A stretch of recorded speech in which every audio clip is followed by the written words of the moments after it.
let's see. This is the first presentation of the series that we're going to do on post-processing. They're out of order, but this one is the output stage, which is last, so we'll do it first. Then in next month, I'll be doing a presentation for Patrick on digital asset management. What do you do with your data when you take it off your camera until you're ready to put it in your photo editing workflow process? So it'll be on how to manage your data, how to get it backed up, how to be sure you keep up with your stuff. Then the next month, we'll have Roy Nerdick from APPA.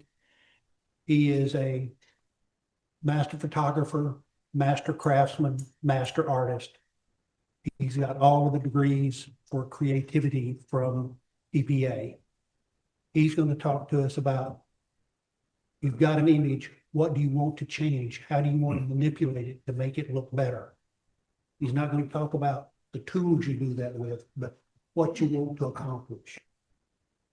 And then the rest of the year we'll spend on tools to do the editing, and we'll finish up with a image that everyone gets, and everyone will get to edit that image to their taste. And then we'll bring up all the images and look at them and look at how people chose to edit differently. Clay, do you have anything for us tonight? Yes, I do. Membership coordinator, and always glad to see people renewing their membership. Appreciate that. We have a new member, Robert Fong, who joined, and he's not here tonight, but we also have a new member, Bill Hendricks, who's here and joined. He's also related to Bill, our president. So if you'd like to say anything, you want to say anything about your photography? Well, I'm just starting out, sort of picking it up. He does film. Film. Yeah. Anybody else? Who else is using film? No. I'm sorry, there's a crazy streak in the Oh, family. Pat. Sometimes I do. Yeah, Patrick. So you talk with Patrick about where you get it developed, etc. Let's see. Yes, I think that's it. Anyway, so glad that everybody came. Elaine, who's a guest tonight, she's Elaine Robbins. And would you like to say anything about your photography? It's kind of like a lot today. And I used to work for Texas Parks and Wildlife magazine, which I very wildlife.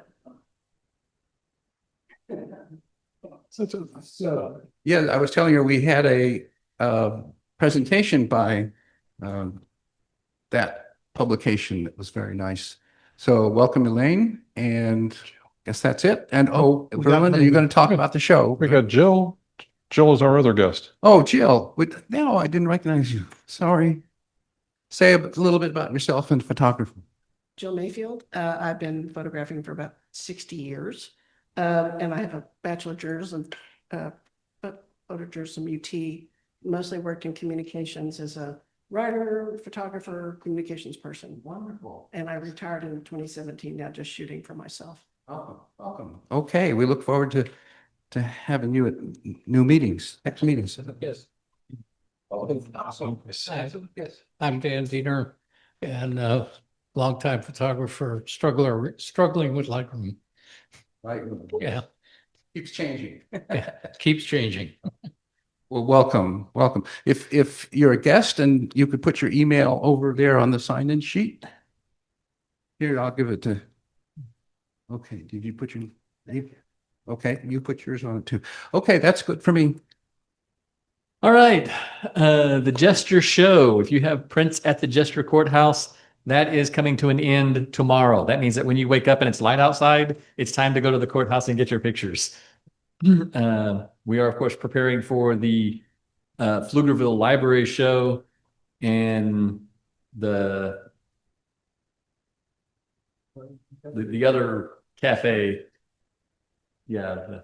Say again. The other show that's coming. Oh, West Pecan Coffee and Beer. West Pecan Coffee. Yes, it's going to be I think it's going to be May 10th that and it's 12 images, so not, it's competitive, and we'll put up a gallery. Ed will have a gallery, and then we'll look at those over, and leaders will select them. That'll be Yes. May 10th about. So both those coming up fast, but tomorrow, collect your pictures from there. Yes, Ty? For the Pflugerville Library, when will we know which pictures to print By the end of the month, this month? this month, yes. DLA. And sorry, are the two remaining shows overlapping or is? Yes. Okay, so, okay.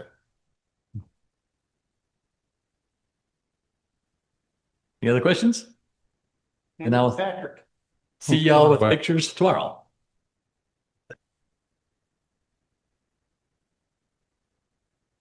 Okay. Hello, everyone. I think you know both myself and Larry. Larry Faeo is going to be helping me, and he's going to help. I'm going to help him talk about image output. Okay. We were asked weeks and weeks and weeks ago to discuss how we do it, and then it turned into a major presentation. So sit tight. You know, the restrooms are over there if you need to go. It's okay. We'll have a break. Intermission will come about 9 o'clock, and then we'll continue on from there. So, okay, image output. Okay, so the how and why your images need proper care and handling to be seen by the outside world. So, is it going to work? Wait a minute. It decided, You just click, We're looking at this frame until 9 o'clock. yeah, you just click once and then. okay. There we go. Yay. Thank you, Ty. Okay, decisions. We all have to make decisions. How is the final image going to be used? I mean, are we going to use it in a competition, which we all do once a month, perhaps? Presentation, ta-da. Are we going to print it? Larry is our print guy over here. Or is it going to be a print on demand, which I know there are a couple of people in here that do print on demand, like an Etsy store, Shopify, their website. So if you know what you're going to be doing with it, it makes it a whole lot easier to figure out how to start. Okay. So we're going to jump right in. Aspect ratios. We all talk normally 8 by 10, 5 by 7, 11 by 14, all those wonderful print sizes. But if you actually think about it, they all come down to a very simple set of ratios. An 8 by 10, depending on who you talk to and which way they want to calculate it, I do it this way, and that is I take the 10 divided by 8, and lo and behold, I get a ratio of 1 to 1.25. Other people do it the other way, and they'll get a ratio of 0.8. Same thing. But when you know what the ratio is that you want, then the sizing becomes very simple at that point. You know that you've got an 8 by 10, it can be put into a 16 by 20, a 32 by 40, that kind of a thing. So we start looking at the aspect ratios. On the competition area, this screen that we're looking at here today is actually a 16 by 9 ratio, which is like 1 to 1.377777. So when you're building when you want to build an image that's going to be put on this screen or any other typical screen that you have at home, or even when you're working at your desk, they're generally 16 by 9s. And so you want to have the ability to put it inside this screen. Otherwise, if it goes outside the screen, then the judges or the audience is not going to see all of it. Okay. Presentation, PowerPoints and other applications, you'll find in this particular presentation, it doesn't matter because the PowerPoint is 16 by 9, but what I put on the slides is completely different. So you can mix and match inside that, but it has to fit inside the 16:9. And then you got printing, which I mentioned, 8x10s and 11x14s and things of that nature. So why does it matter? Because digital displays use a fixed aspect ratio, okay? And the standard, as I just mentioned, is 16:9. And the images that don't fit within that, you'll end up either with, if you fill the entire frame with a 16:9, which is really, it's not that far off from full frame photography, okay, on a landscape. But the typical is you shoot a vertical with your smartphone, okay, and it fills the center, and it's useless. You've just wasted all this other stuff over here. I love it. One of the phones has finally decided, oh, look, that's actually a landscape. So it actually automatically rotates the camera to a landscape and sticks it in there so that the idiot who's doing this doesn't have to rotate their camera. Amazing. Okay. So you have all these issues that might go with it. And this was presented to me. So we have a 16:9. This is all the way out here. A 3x2, or more commonly known as full frame, is the red bars, or the red bars. 4x3, 4:3, which is an interesting ratio. It's a 1 to 1.3. And then you have the 1 to 1.25, or an 8x10. And this is how they would fit inside the 16:9. Okay, so as I was telling you, I have my way of calculating it. And so, yes, we're going to do math. Sorry, I know some of you don't like math, but we're going to do math today. And that is, I go by a 4x5, which is an 8x10, which is a 16:20 ratio. It's all the same ratio. So I divide 4 into 5 and I get the 1.25. I've seen it done the other way so that and it doesn't matter either way. So yes, we'll send out a copy to everybody so that you don't have to go through it. But yes, I went through and calculated all of these and put them up here and gave you all the ideas of what sizes fit. And the crazy thing is 11x14 is non-standard in that it's 1.27. It's like, who came up with that? 5x7 is a 1.4, 1 to 1.4, which is another bizarre one, which we don't do any standard sizes with that other than 5x7. You could, I don't know how many people might use a 10x14 or a 20x28, but you might. So, but you got an idea.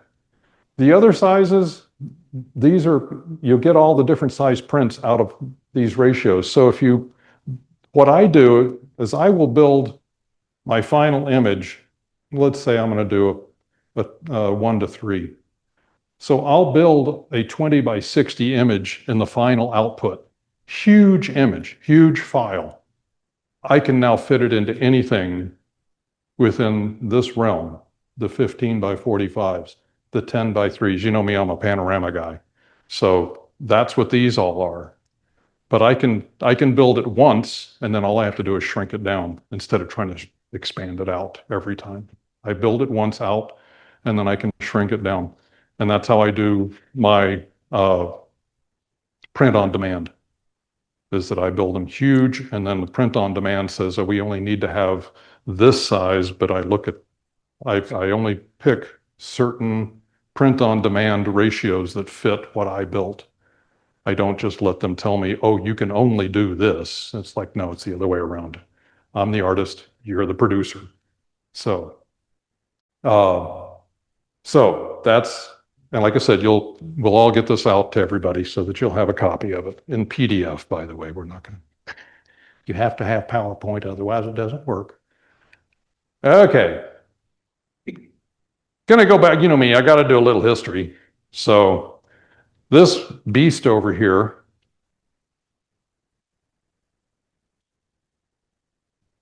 oh, I got to be careful with it. Okay, so the reason I bring this out is because Bill put in a thing in here, a couple of blank slides, don't fall. Okay, that he said, okay, so the 8x10s, the reason we have some of these print sizes that we have today is because of cameras like this. When the photographers first started building cameras, they had to put the material, the emulsion, colloidal material on glass plates. This came out of that camera when I bought it. It was inside the film holder, actually the plate holder. There were two of them. This is the image that was on there. So the way this happened was they went to people who did glass, window makers. Window makers go, hey, what we do is 8x10.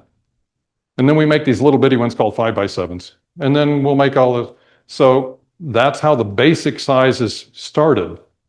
And then over time, the industry, the printing industry for photographs and the printing industry in general, newspapers, books, magazines, adopted these sizes and said, okay, that's what we've got. And now we're locked in because it dates back 130 years. The camera is about 130 years old. Okay, it's only a glass plate camera. Yeah, I guess I could put film in it, but I'm not going to. So this is the model Empire State 8x10 with a reversible back. That was the big time. So the glass plate, there's a piece of wood. This thing pops out and you rotate it and you stick it back in, hence a reversible back. Double swing, you can see there's a V shape in here. That meant that this went this way instead of just going one way only. Let's see, what else do we have? Oh, two plates. The plate holder is over there with a 5x7 insert in it. The shutter speed, 1890. Okay, I don't know if you all can see it, but here goes the shutter. Okay, did you hear it? Yep. Okay, it's closing. Okay, it might be closed. I don't know. The spring inside of it is, yeah, the spring inside is pretty old, so it's not working real well. These are the apertures.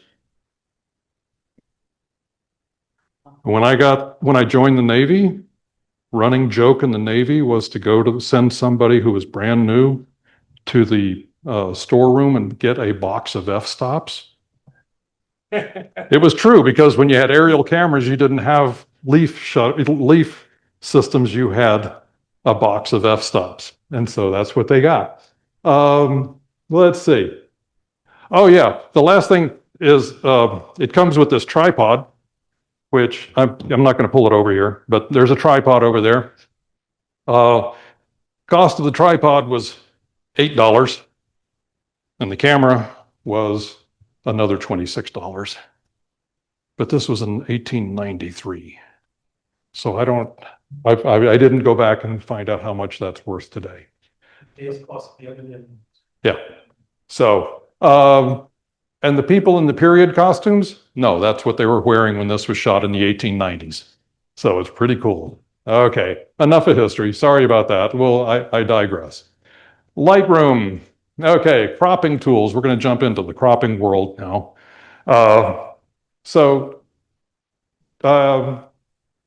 I'm not sure if everybody can see this well, but this is the top on the right-hand side of Lightroom. So you've got your curves. And then down here, where the arrow is pointing, that's the crop tool. I know most of you do know where this is and things. So if you click on that and then click on the word original, you get this menu. This is off of my system. And so I have my custom sizes down here. You can build a custom size by going here, or you can pick any one of these and it will preset the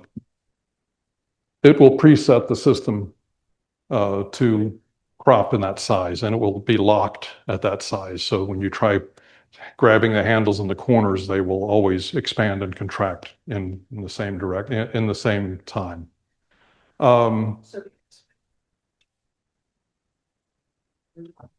Keep that size and it locks in the aspect ratio. If you, yeah, check that and then pick, you come down through here and you pick, yeah, you pick one of those, or you build a custom, which is what I have down here at the bottom.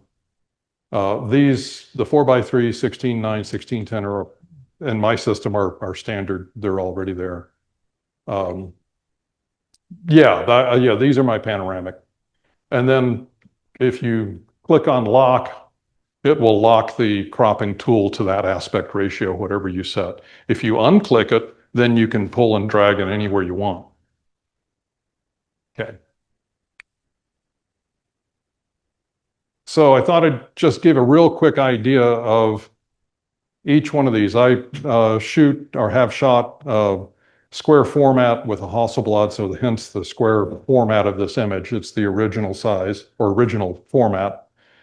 1:1, and then we have a 4x5, which is the 1:1.25. The 4:3. You can. This is actually part of the cropping tool. This will come up and show you, and it will rotate with the orientation of the image. So if you have a vertical image, this rotates automatically with it. So when you hit, say, well, it will look at it and say it's a vertical image, and then all these lines now go from side to side instead of top to bottom.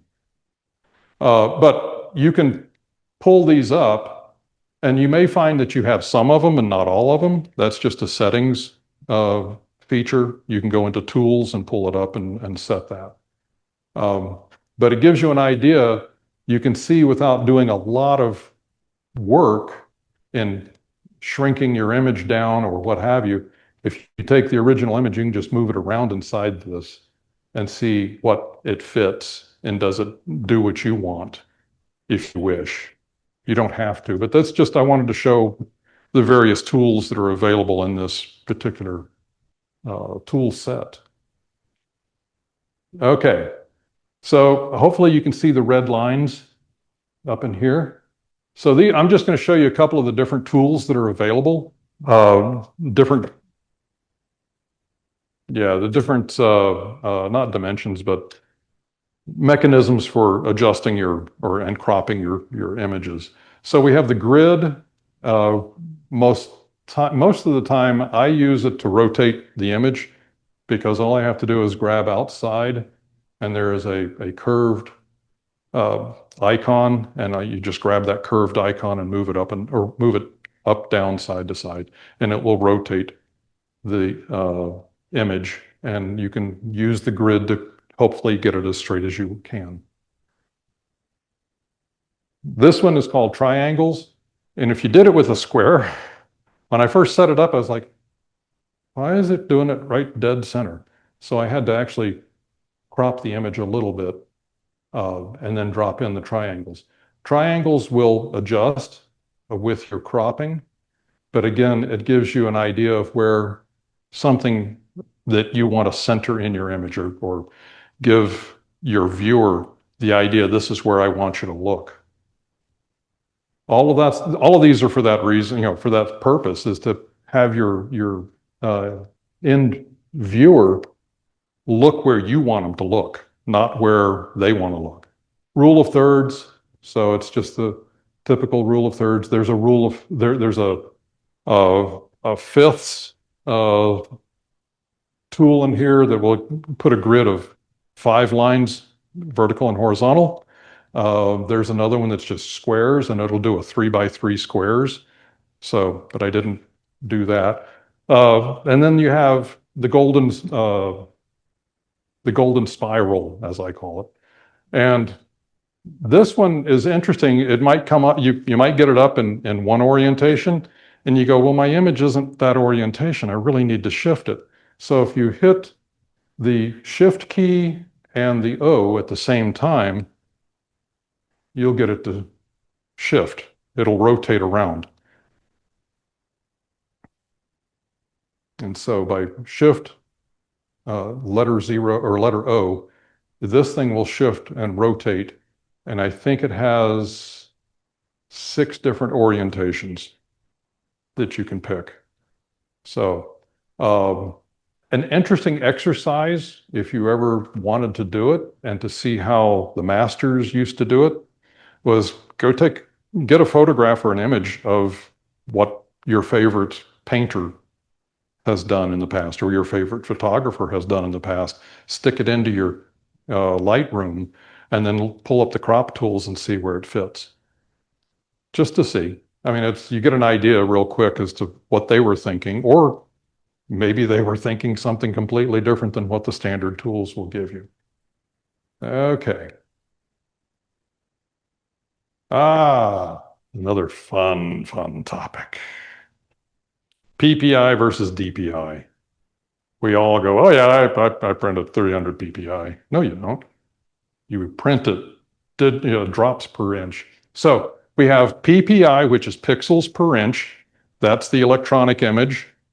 And then we have DPI, which is drops per inch, which is the printer. Okay. And the two are not related. They're close, but they're not related. PPI is, as I said, is digital. It's digital pixels. You do photo editing, set it up for the web, whatever. Typical numbers that you would use if you're going to put something out on your website. You're going to put it out on Instagram or Facebook. 72 DPI is fine. You don't need to go anything above that. If you're going to print it, hence Larry's work over here, minimum 300. Yes, 300. So that's in the pixels per square inch or pixels per inch. Dots per inch is in the physical area of the printing, hence these. It's the physical size and how many drops of ink can you put in an inch. Okay. It's printing and imaging.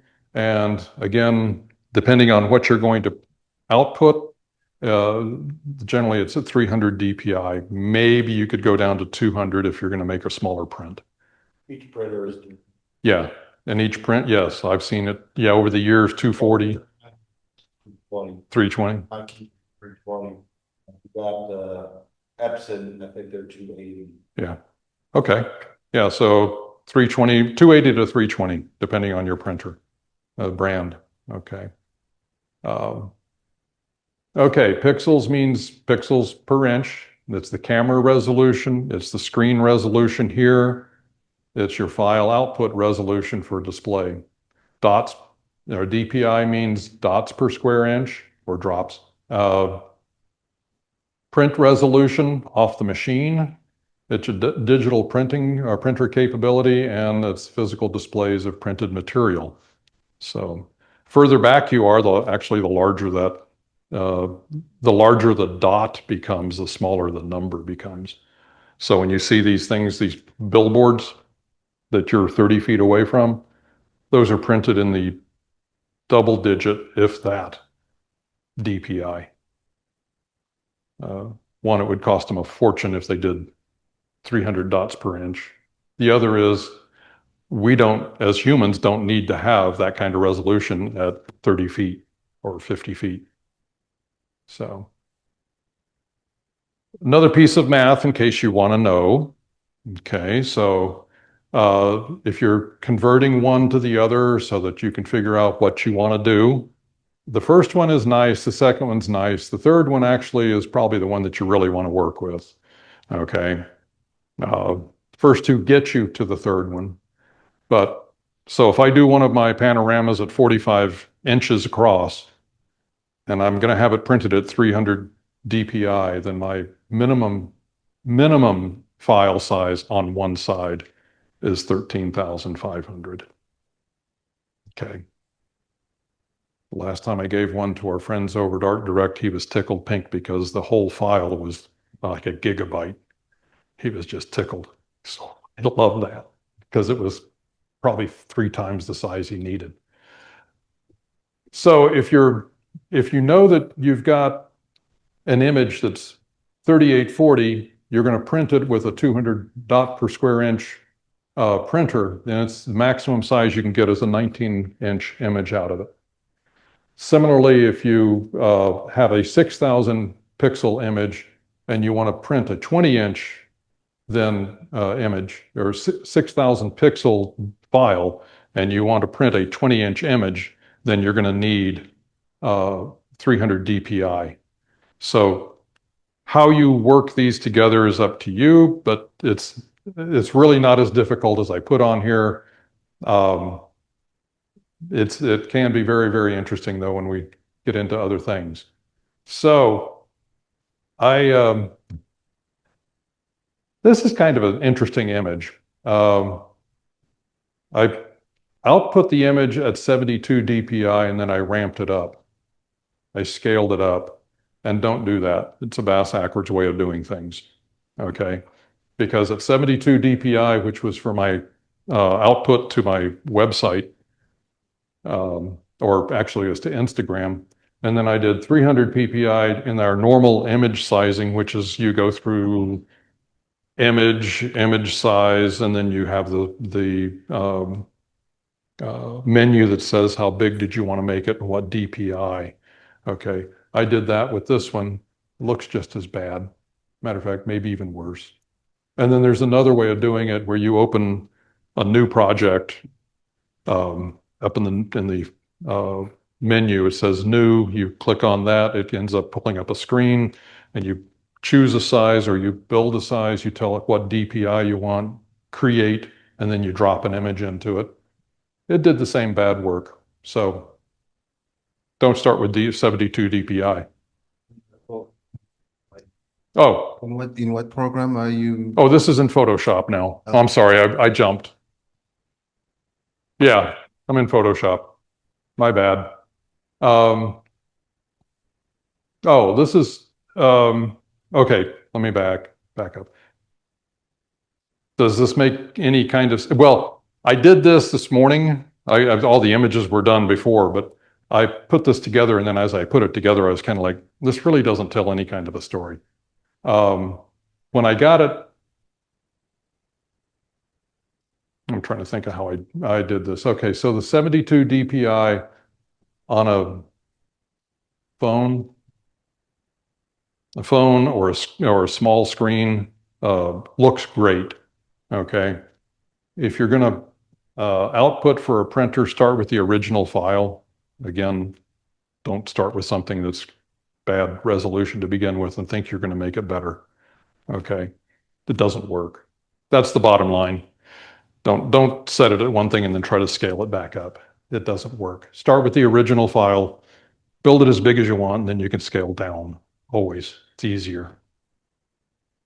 Okay, another piece of history, dots per inch, its origins. Now, this is from the printing industry.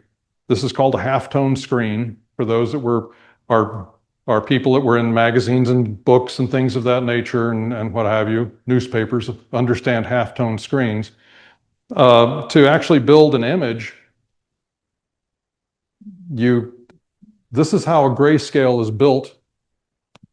Well, it used to be built in newspapers and magazines, is that they took a screen, overlaid it on the image, exposed the screen to the image, and then then it got transferred to the printing press, and that's how the image got, and at the printing press level, they added the ink and it came out as an image. And so you can see how all the different dots are either blocked up here, and this is just this piece of our eye. So you get an idea of where the dots idea comes from in the dots per square inch or dots per inch. But in the printing industry, they call it something else. They call it lines per inch. Oops. Yeah, they call it lines per inch. Okay. So, but dots and lines are, in this case, they look similar. They're not necessarily the same. Don't ever tell a printer that you know what a dot per square inch is, because they'll just laugh. But this is where the concept came from. This is where the raster scan that's used to print in a printer because they were linear. These things, this is all linear. It's a line going back and forth one way or the other. And so they were dropping dots of ink. This was just done in a press on a single piece of film.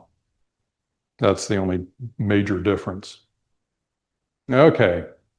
And coming near to my, oh, I'm looking up there. It's like, wow, that thing's clock is way off. Mats and borders. So when you're getting to the point where you're gonna, let's say this is for a presentation, and you want to make your image look, just spiff it up a little bit, add a little extra oomph to it. If you're going to another organization, putting a mat on it might help if you do it well.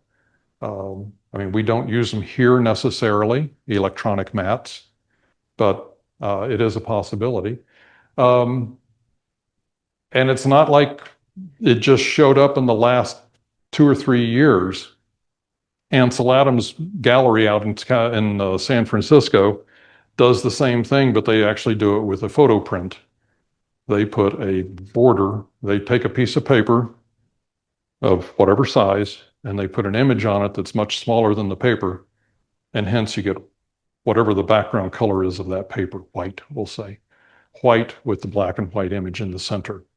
And it's striking when it's done well. Yeah, the only thing with doing an electronic mat or border is if you have a specific size that you wish to build, you have to work very hard to make sure that you get it. Your mat and border doesn't go exceeding the print size that you wanted. Because I found that out. I was doing this and I said, oh, look, this thing works well on a 1-to-1 ratio. I was like, I can build this. I put a 2-inch border on a print. Math for you. Yeah, not well. So, I mean, it does it, but yeah, I just, I'm a spreadsheet guy, so I put it in a spreadsheet and figured it out and said, okay, this is how I want to do it. So, so to let you know, this is, then Ansel Adams, everybody kind of recognizes the moon over Hernandez. Yes. It's moon or moonrise or moonrise. Okay. You say. If you say so. If you say so. Okay. Reason I picked this one is because it hangs in my house. I've got it on my wall in my office. I don't get to put it anywhere else. So Judy lets me put my stuff up in my, everywhere else. So the image in this case is 19 by 15 inches. That is to say from here to here, 19 by 15 inches. The mat is 2¼ inches out to the edge of the frame. The total image, as I said, is showing there is 21¼ by 17¼ really off the wall, not standard size, but when you're buying Ansel Adams, who cares? And the total frame was from edge to edge of the frame are those dimensions. So when you get to be an Ansel Adams, then no problem. You can do whatever you want with your pictures. I took this image. Wow, I mean, does it even, no, that became really high contrast, didn't it? I took this image, it's a 16 by 20. It is a 1 to 1.25 ratio and said, okay, I want to put a border on it, but I want to maintain the 1 to 1.25 ratio. And a little action that I've received recently it's an action that goes into Photoshop, allows me to put a border on things very quickly and easily. So this is what the border was that I finally put on it. I had to work the math backwards to get it to come out to 16 by 20 from edge to edge with the border and the mat. But I got approval by my wife. How's that? So, okay. But that's the kind of things that you can do in Photoshop. You can add borders to things. This is, I don't know if you guys can see, there's a yellow line right here. So it kind of it takes the accent of the green mustard weed down there. The green started off as one of the greens back in here, and I didn't like it, so I just adjusted it while I was building it. Not a big thing to do. And I think, naming conventions. Okay, I'll touch on this one real quick.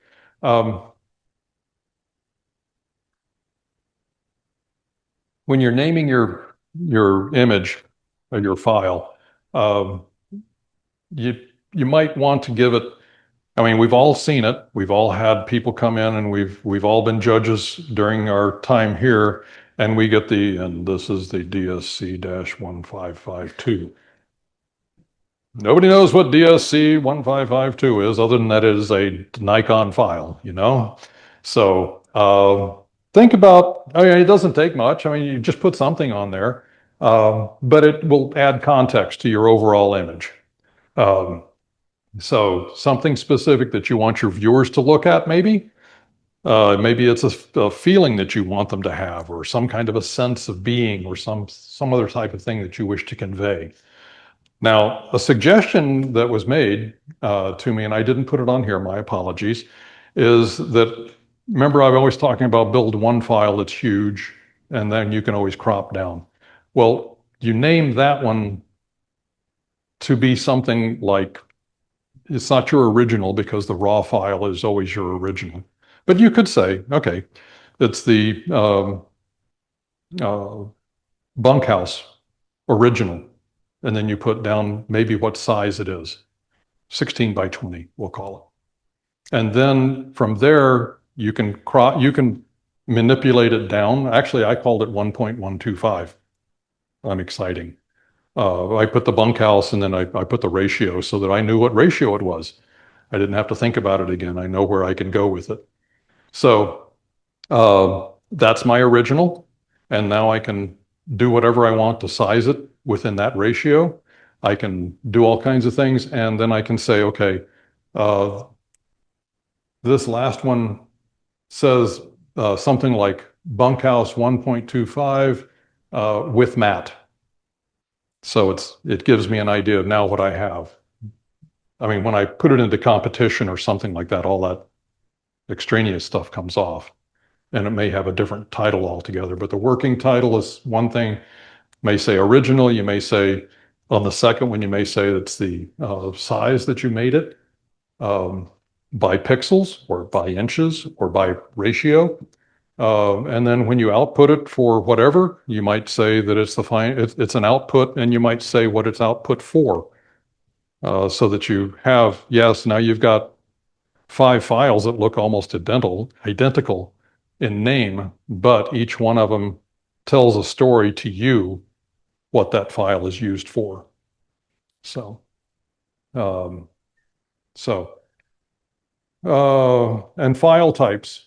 For the longest time, I used TIFF. I would go from RAW to TIFF, and I recently, after many discussions, actually with folks in this room, the DNG file is actually the one that you want to, if you're going to save off and want to play with your raw image without having any idea, any chance of messing it up, which you really can't, but convert it to a DNG. It's about the same size.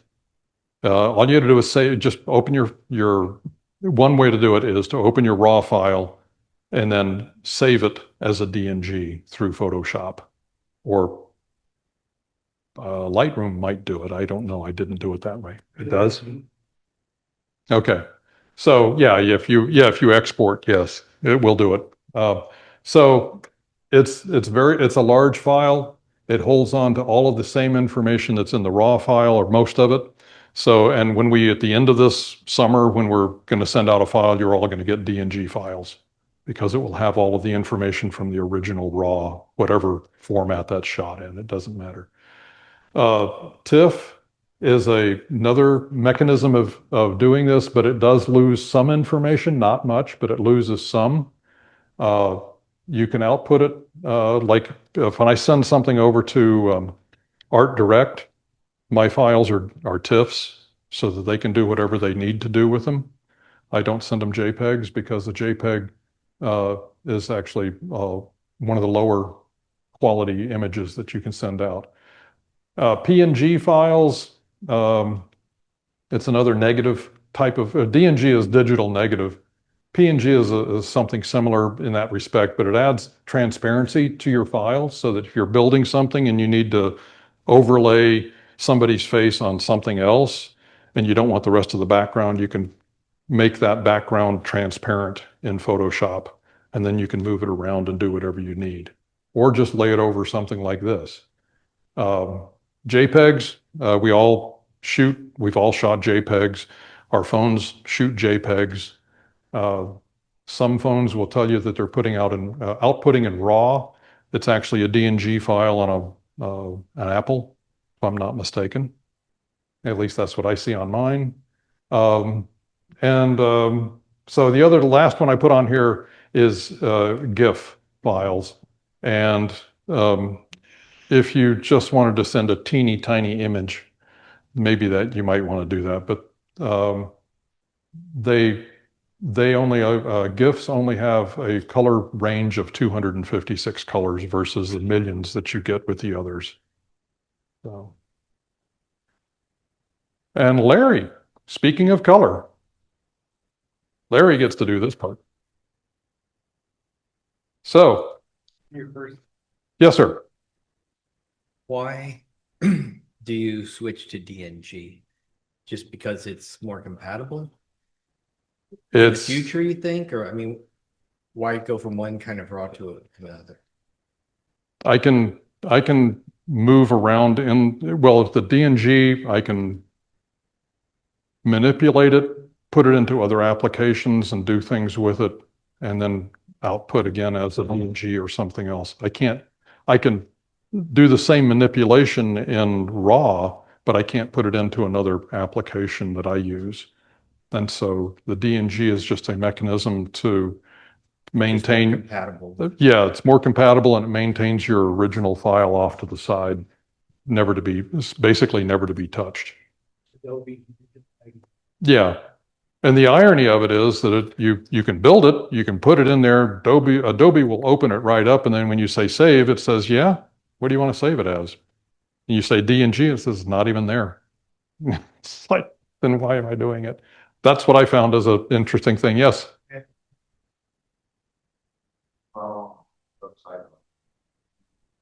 You could, but Browser will not natively open it. oh, okay. Okay, thank you. You can put it there, and I can download it. And like I said, it shot Sony, and I wanted to open it in my Nikon microphone. Behind you. So the browser won't open it, like Edge or Safari or whatever. They won't open a DNG. They'll open PNGs, they'll open JPEGs. They won't open RAWs. They won't open TIFF. I don't think they open TIFFs either. But I could download that file and then open it. And if you shot Sony, I could open your DNG in my Nikon editor, and I could send you my Nikon, and you could open yours in your Sony editor. So it is a little more compatible like that, but the browser itself won't show it. And so if Joe over here, who isn't a photographer, doesn't have any software, all he's got is Microsoft Edge or Google Chrome, he's not getting anything.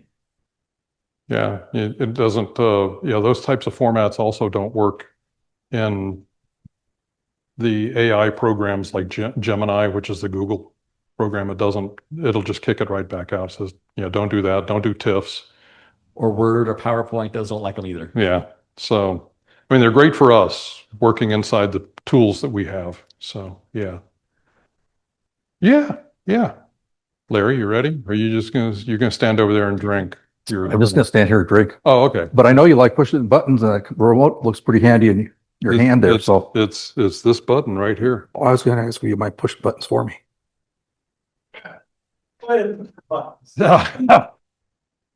I'm sitting down now, and I won't address that last topic. Hey, I got everybody's button. Well, I hope nobody minds, but I'm gonna kind of half read this because I'm kind of tired. But anyway, when it comes to perfect color accuracy on your Windows device or Apple as well, installing an ICC, which stands for the International Color Consortium consortium file, profile can make all the difference. Whether you're a graphic designer, photographer, or just a user who values good, vivid visuals, ensuring that your display reproduces colors correctly is essential. The process for installing an ICC profile on Windows 10 or 11, I don't know anything about installing them on a Mac, is pretty straightforward, and with just a few steps you can fine tune your monitor to every shade and hue that appears as intended by the manufacturer or the what your image should look like. And what are ICC profiles and why are they important? Well, they get it, it's a standard and it ensures that what you see is uniform from device to device. And if you use ICC profiles from beginning to end, because there's also ICC profiles for your printer, and that combines the digital image with the printer, the paper, and the ink being used at the time. So then what you see on your monitor is what you get. And the two biggest things that people ask after they make the first print is, why do the colors look different? And why is it brighter or darker when I print it than it is on my monitor? Well, number one, the easiest thing about the monitor versus the print is paper doesn't produce any light. So there's no light coming at your eyeballs. The monitor, it's projecting the light at you. So it's a whole different dynamic because the light's just coming into your eyes and flooding your eyes with the light versus the reflected light off of the paper, which is more natural because when you look at things, it's more a matter of the light reflecting off of whatever you're looking at. And at its core, an ICC profile is a digital. I'm sorry. Oh.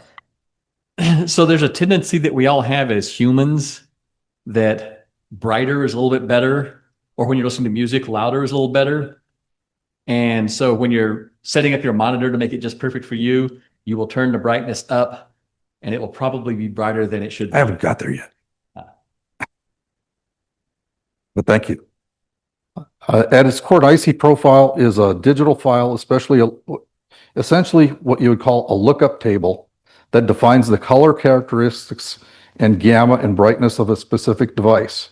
Think of it as your display's instruction manual for reproducing colors accurately. And here's what these, why they matter. Number one, color hey, you're behind. I'm behind. Oh, well, maybe you skipped one. You're ahead. Okay. Anyway, color accuracy with an ICC profile, your monitor can display colors that closely match the original source.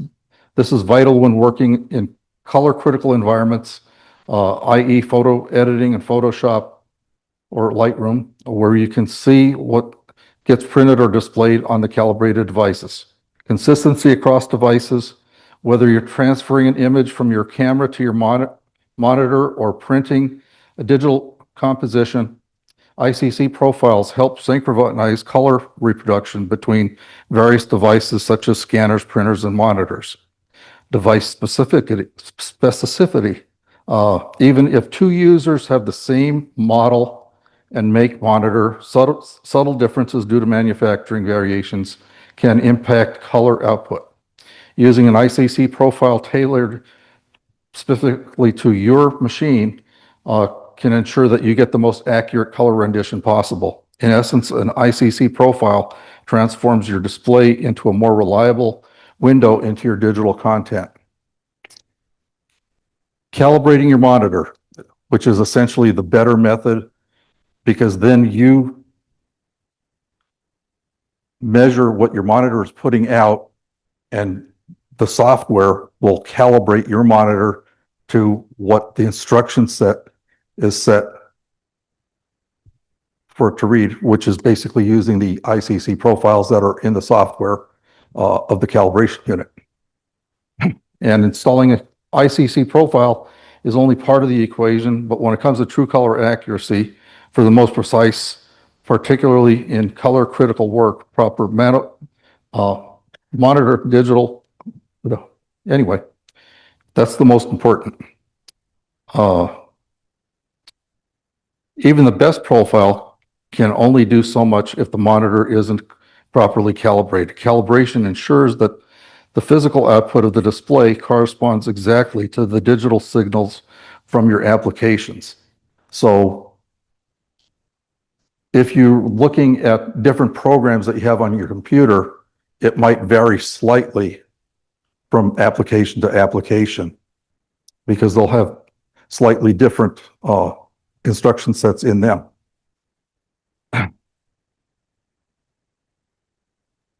And hardware calibration devices, which, where am I going? It's over there on the table. We're going to make him move. Sure. And basically you use a little device like this, which you plug into your computer.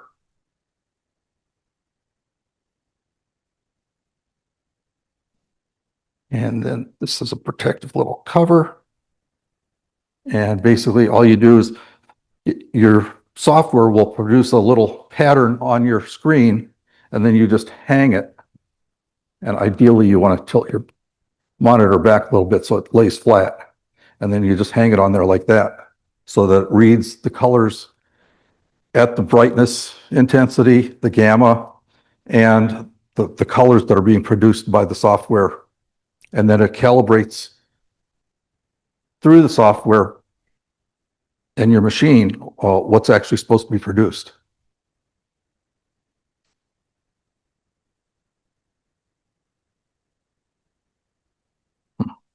Okay. I'm sorry.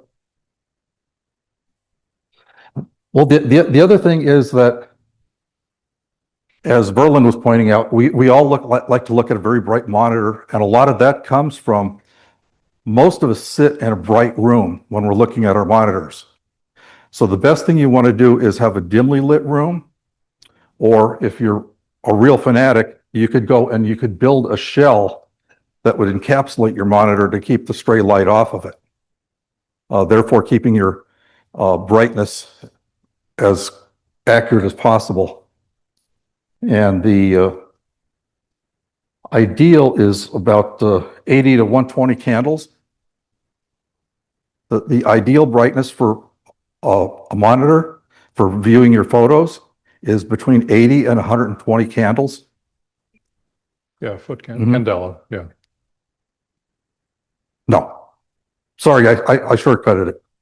I just said candles. Okay.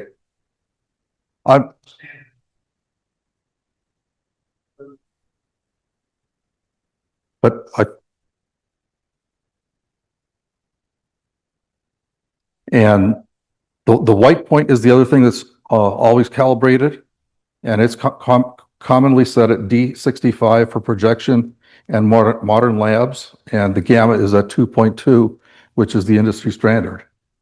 And how often you calibrate depends on how much you use it. Monthly for active editors and less for more casual usage. If a hardware calibration device isn't available, you can still use calibration utilities and test images like the Ligon test images, which are just different color blocks. And then you can compare those to what's on your monitor, and you calibrate manually the settings on your monitor to closely match what you're looking at on the sheet.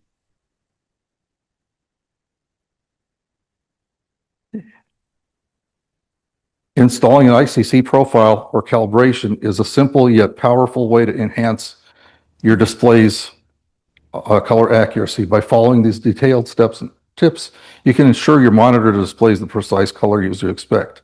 Color critical work becomes a lot less stressful when you know exactly what to expect from your display and the beauty of a well-installed ICC profile or calibration. And the color working space.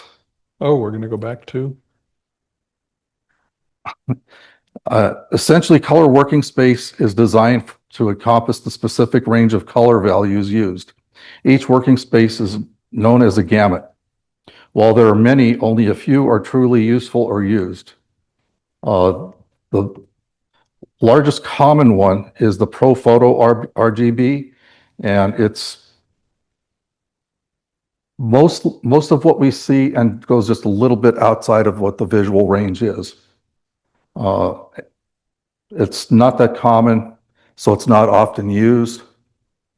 Where Adobe RGB is one of the two most common ones, along with sRGB and Adobe RGB. So ProPhoto is this one that goes out of the green and then down, and then Adobe RGB is the smaller one that's down inside here, and then sRGB is the smallest one down inside the white. And Adobe RGB is a color space that was originally developed by Adobe in 1998.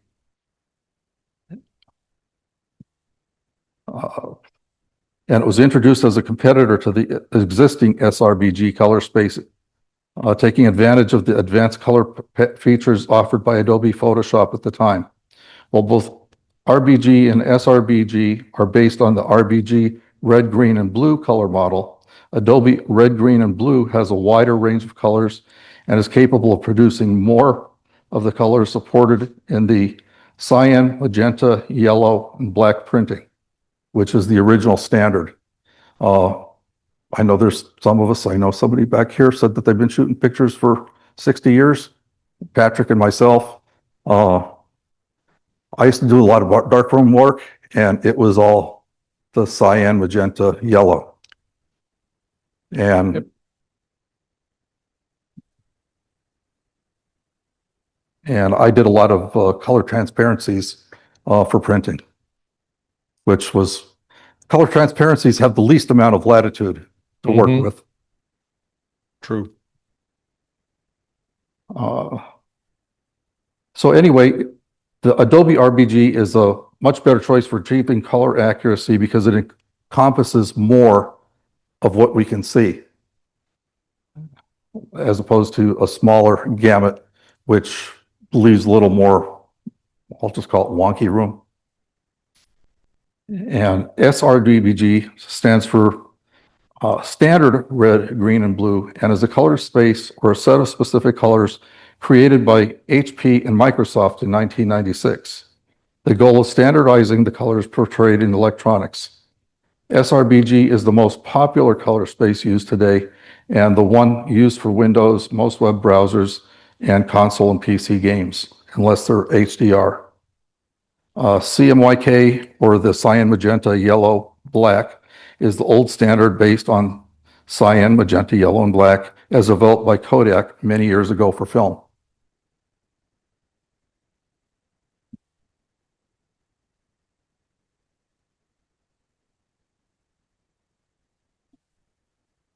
And now we have the wrap-up, which we talked about ICC profiles for your screen. Now there's also ICC profiles for your printer. And ICC profiles for your printer actually take and they combine the digital signal, which is translating the different colors so that you can accurately portray the colors with the printer itself, the ink that the printer is using, and the specific paper that you're using at the time. Because every printer ink, every print paper is going to be different. And you have different textures, different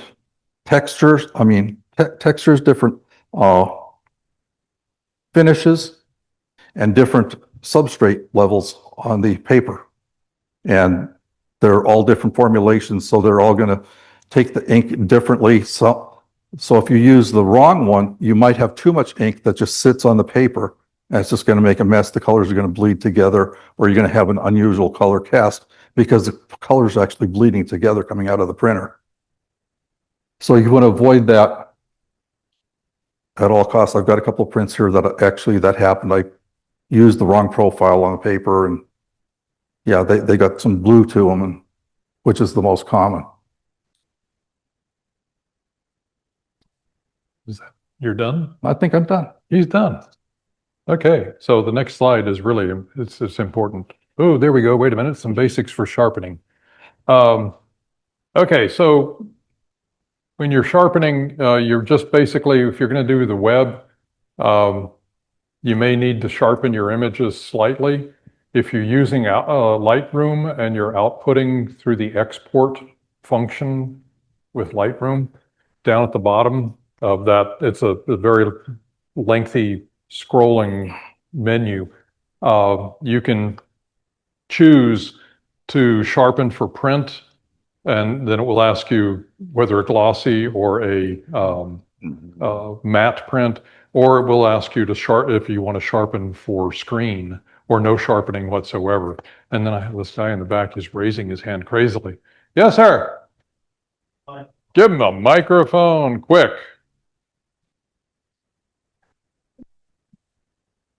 All right. So how many people in here, your cameras, what do you shoot? What color space are you shooting in?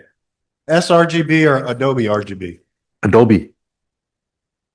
You sure? What's this? You can switch between sRGB and Adobe RGB. When you're doing your raw files and you're bringing them into Photoshop or whatever, how are you bringing them in? sRGB, Adobe RGB, or ProPhoto? Huh? You can pull that. Yeah, but how are you bringing them in? So if you're bringing them in, if you're bringing them in, okay, let's back up. Your printer, what color space is it printing in? I do all mine through Adobe. No, what color space? Yeah, I do mine Adobe all the way through. Is it a Canon printer? Mm-hmm. Okay, Canon printers do Adobe. So if you bring it in ProPhoto and you edit your photo, you got that, remember that chart he brought up there? Bring that chart up there. Okay. See how large the color space is for ProPhoto? It goes all the way up. Yeah. So your printer is only going to do Adobe RGB. So guess what? So say you actually have a green color that's all the way up there at the tip. It's going to have to interpolate what that green should be in Adobe. So I've gone down this rabbit hole with printing and figure out what color space you're shooting in and how meticulous you're going to be with your prints. Because all that color space and stuff, you know, like when I bring mine in from Lightroom to Photoshop, because I do a lot of editing in Photoshop, it'll come in as ProPhoto, but I know I'm going to have to reduce it, or in Lightroom or whatever program you're using, you know how you could, your lights and darks, well, you can also see that when you soft proof, if your colors are out of gamut. And then you can go, when you're soft proofing, adjust your photo to get them back in gamut. So when it prints, it's actually going to put something down on paper. There's two conversion mechanisms, receptive and what's the other one?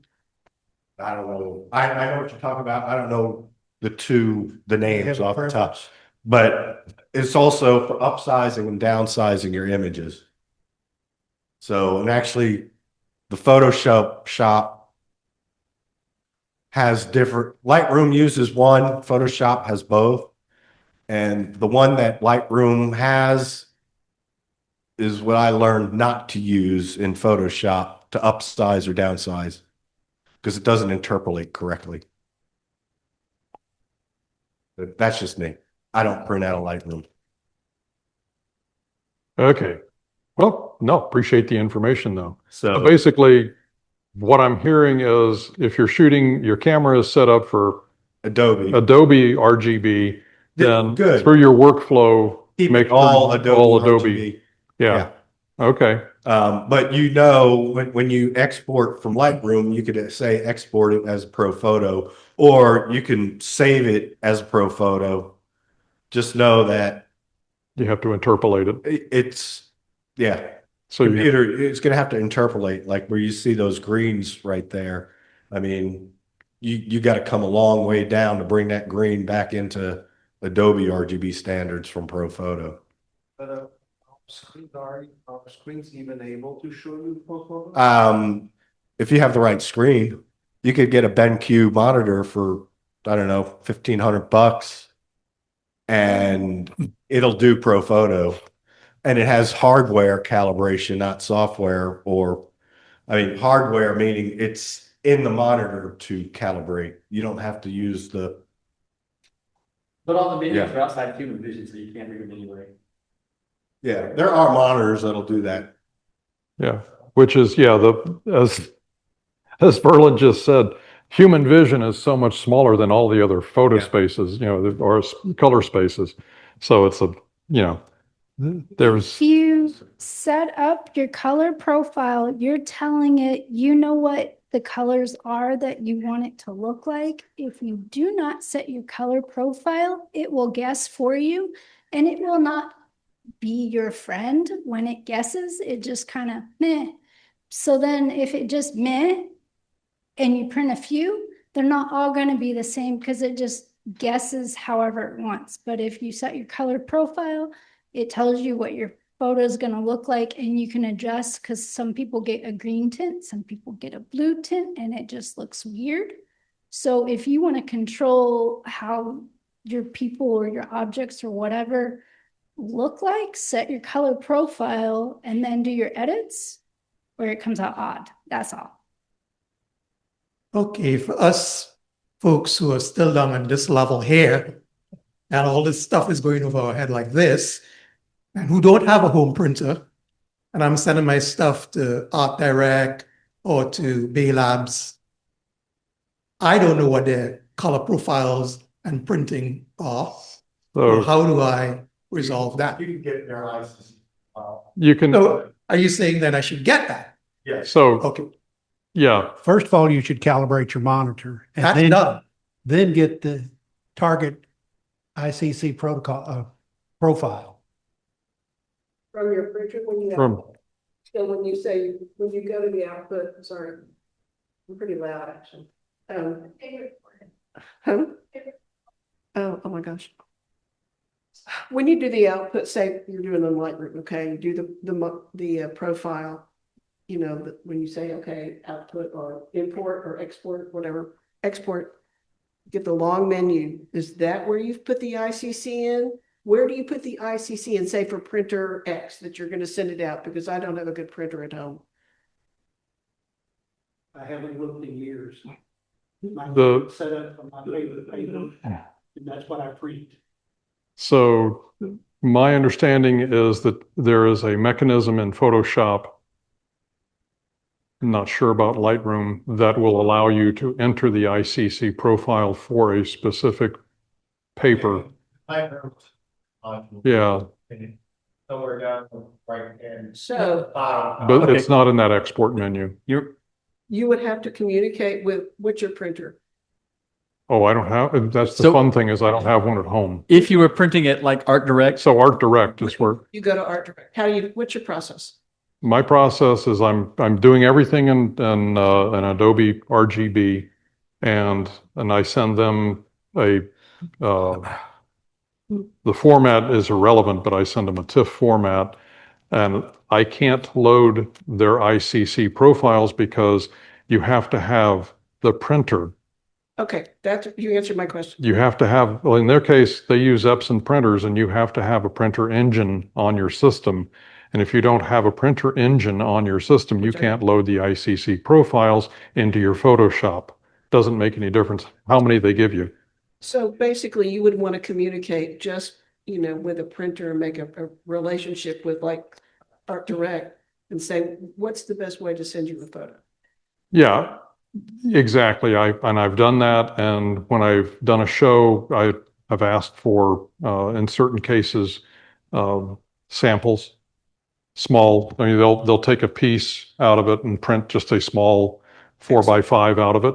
And let me take a look at That way you that. can look at the resolution and make sure that Right. everybody's happy. Yeah. And they're as a service organization, they're pretty good about that because I sent them a file once and you mentioned the resolution and it looked great on my screen. When they blew it up to where I needed it, Brent called me up and goes, Pat, no.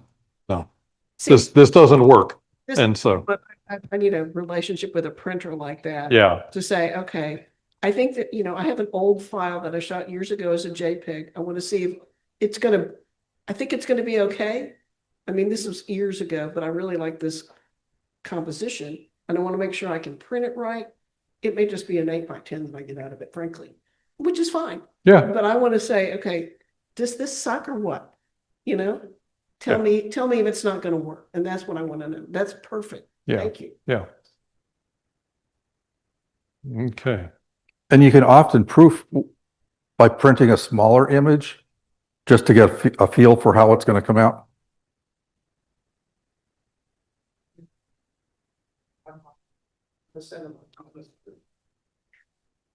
But it's dicey.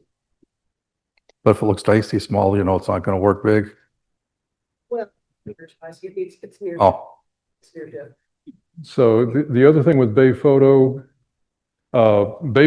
did it one time and every so often they print out a small 4x5 packet of all of the papers. They'll take one standard image and they'll print all these different samples into one package and it comes with some kind of connector. So you can look at each page and go, my photo might look good on this.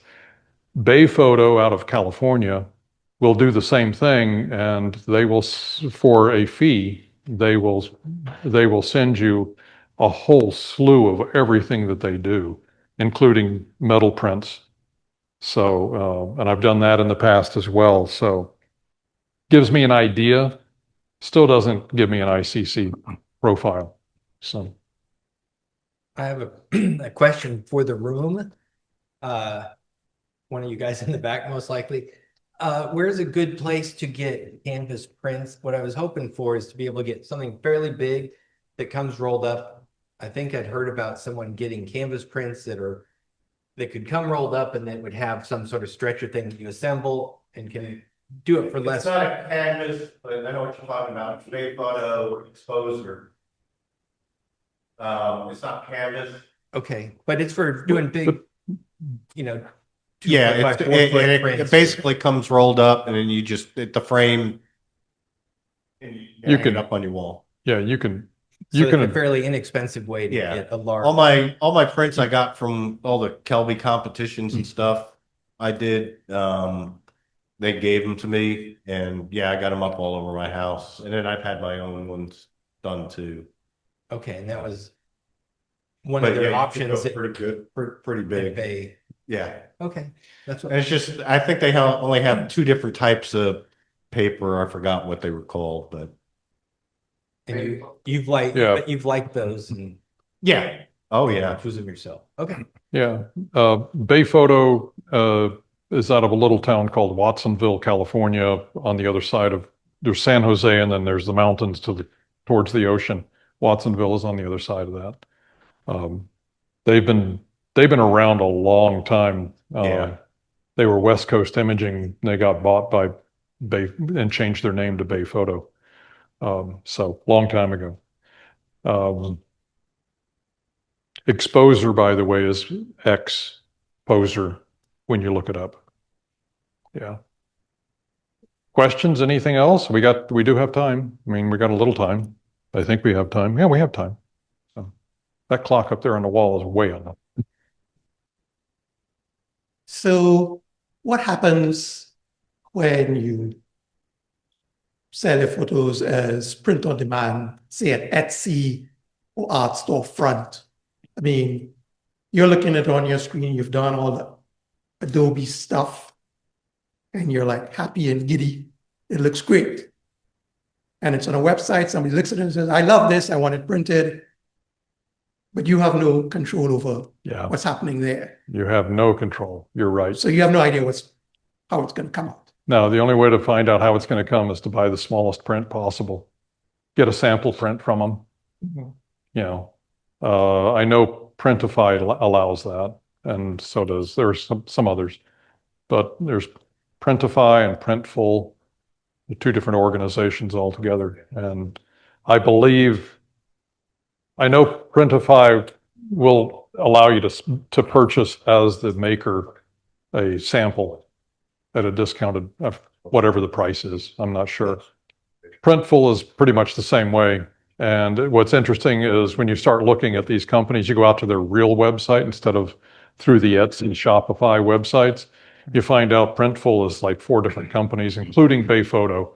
You know, it's all one organization. It's amazing how big they are. So. Okay, I'm gonna go back to painting.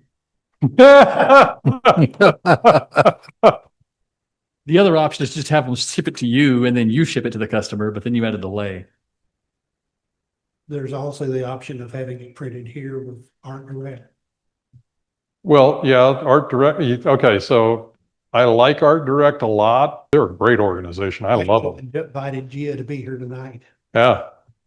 So I mean, there's once in a while some things fall through the cracks, and that was one of them. And so, but yeah, if you're doing like from your website and you're doing high-end work, then I think Art Direct is an excellent place to go because you have, for us here, you have the ability to drive over to Cedar Park, take a look at the image before you buy it, and have them do anything with it. If you're gonna have them frame it, just tell them print the thing. I print it once. I want to take a look at it before you go any further, and they'll stop and they'll wait. So And they've actually done something for me that I was kind of surprised. They only deal with a certain line of papers.